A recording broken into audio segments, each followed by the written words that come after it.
All right, here's a little recap of the UTV Rally at the Rocks at Sand Hollow. So, went out there Friday morning. Kyle went with me and Chris went with me. We took the motor home. This is just getting to Utah, so real pretty views. We did come across a accident and they shut it down for about 45 minutes.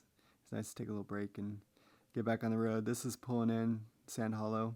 Really cool. There's a big man-made lake there, so lots of boats, lots of like locals for the weekend. Also, they kind of combine them all. But got to our campground. This is right when we got there, so you can see the lake right there. Got the RV, and then we took the enclosed trailer from Nate. Thanks for letting me borrow the trailer, Nate. Cool views right from the campground. Really cool spot to camp. The dirt was red and just kind of vibrant right around there.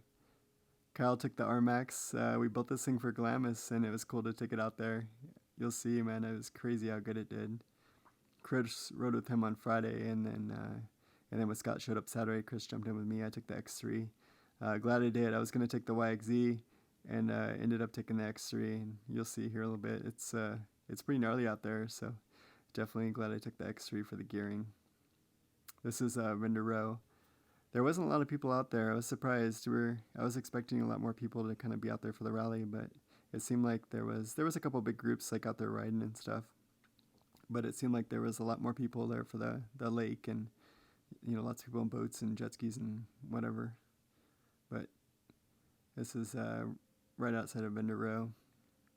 Pretty much got there, went to Vendor Row, and then right across the road, you cross this little tunnel and you go through, and this is right on the other side. So everybody said it was like rocks and sand, and I was trying to just picture it in my head, and I was like, I don't know, and it's that's why I didn't want to do the video because it's like hard to imagine. But yeah, it's like flat rocks and real grabby rocks, and it's all red, and it's mixed in with sand. So some places real grippy, and then some places super slick because it's just all sand. I pretty much let Chris and Kyle have been there before, so I let those guys kind of show me the ropes and show me around.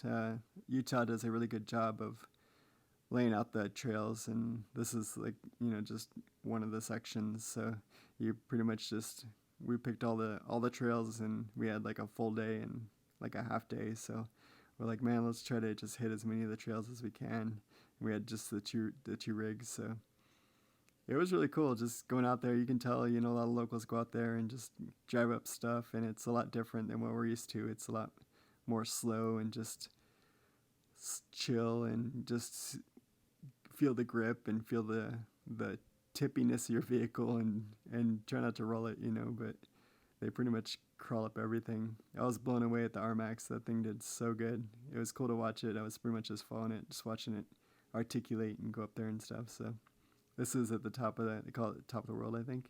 Just a big mountain up there, and you can see the lake in the background. Cool little picture I took. Scott, he was standing on the edge. Man, this is crazy. It's so steep right here. I was tingly just like standing on the edge, and he's out there jumping up and down on that thing. But it is so steep. I would imagine it's hundreds of feet down, straight down.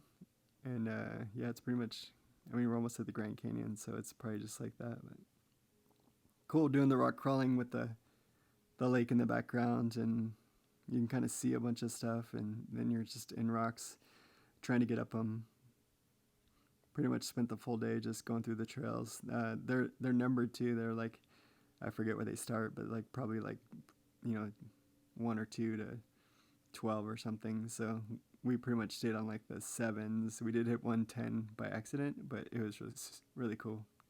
This old man, he had his dog in the back, and he didn't have a helmet on or nothing. He's just like that trail right there.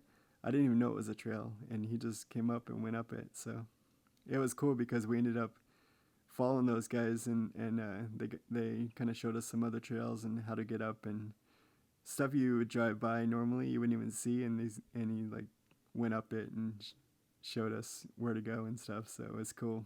I definitely appreciated that. Yeah, just grip, man. It's cool. This is part of the sand section. This is a big old hill, and pretty much race up it. I don't know, when they get to the top, they pretty much have to turn around. I don't think they can go all the way to the road because there's like a kicker up top, but there was a bunch of locals, on quads and stuff.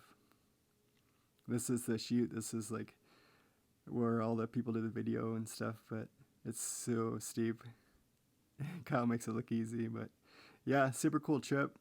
Hopefully this helps you guys show you what it's like out at Sand Hollow, and definitely want to go back.